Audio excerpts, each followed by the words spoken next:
Alright, people, I'm gonna talk about Deep Red, and let me tell you a little history about this movie with me. Um, the last movie I reviewed when I was DVD movie buffer, right?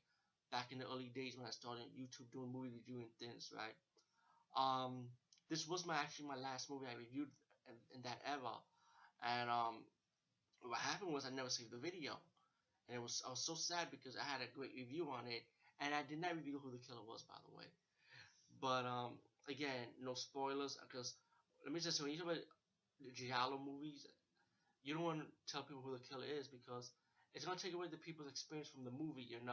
It's always good to know who the killer is when you first see the movie and you be like, oh, what the fuck? You can't believe it. And Deep Red is one of those movies that the killer in this movie is like the last person you would never ever expected. You know, and that's just why it's like probably one of my favorite. If you're gonna have a top 10 or top 5 when it comes to the best giallo movies, Deep Red would probably have to be on that list, in my opinion. Um, the movie has an intro. It's like somebody's getting killed, right? But you don't know who's getting killed. You only see two shadow figures, one with a knife killing somebody, and then you heard screaming. I won't say what the voice of the scream is, by the way, but it does not reveal who the killer is, by the way. You're gonna get twisted. You're gonna get mindfucked a little bit. Okay, as the movie progresses, you get to the present age. You got the scene with the psychic lady predicted there's a she sees excuse me blood from someone of the audience member, and it's pretty obvious that the audience member is the killer. Now, now fast forward a little bit. Psychic lady goes to her apartment. The killer's gonna kill the psychic lady because the psychic lady know who the killer is. So the killer kill the psychic lady. Meanwhile, you got this guy outside who lives in the building, and he's gonna run to the building to try and save the psychic lady because he saw the psychic lady getting killed by the window.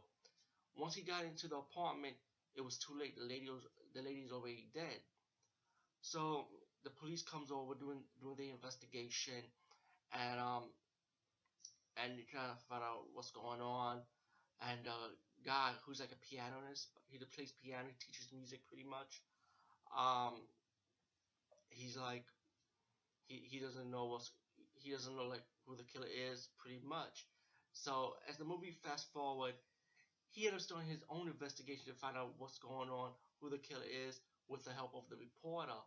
So the reporters end up jumping in because the reporter wants to get the story pretty much. So to fast forward again, the killers in this movie is pretty much going to kill anybody who knows who the killer is, or who gets in the way of the killer. And I'm sorry for saying it like that because I'm not trying to tell you who the killer is. I'm trying my best not to spoil it. Because again, I did 2 fucking takes in this review, and I reveal who the killer is. I'm trying not to do that. Of course, you don't want to do that. Like I said, it's a giallo. Um, and I like this movie so much because I like the plot, I like the twist, I like the chemistry between the lead actor and the female reporter, how they get along. Like at first they don't get along, but you can feel the chemistry when they end up getting along at the end of the movie. You know how they get used to, how they get comfortable with each other, pretty much. And I like that chemistry. It worked in this movie, and also I love the soundtrack, by the way. But anyway, while you got a cast of characters, and you know what I like about this movie? It doesn't make you feel like it doesn't give you that suspicion like, oh, that's the killer. This is the killer.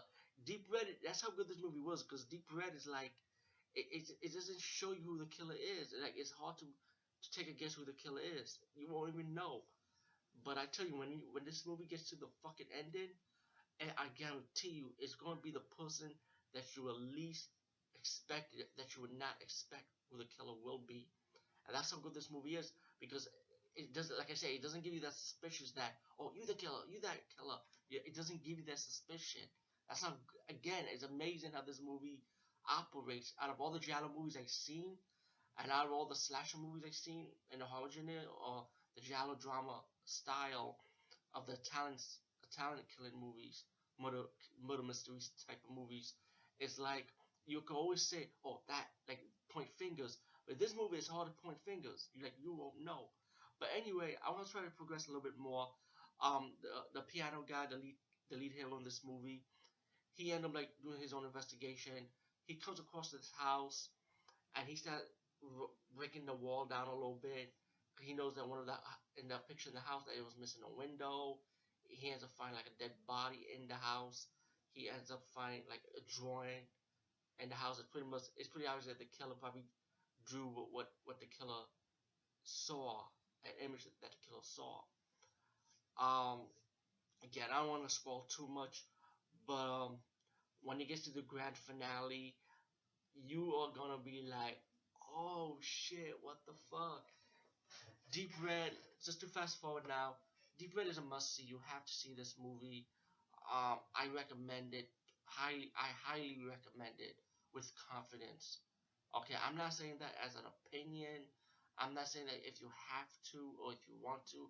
I'm saying that you must see this movie. Like again, if you're a fan of like slasher or giallo or murder mystery or whodunit type of movies, Deep Red is going to deliver. Trust me. And you know what? I rented this movie on Netflix, so you can rent it on DVD. But I wish Netflix had it for streaming so you could check it out. But anyway, guys, peace.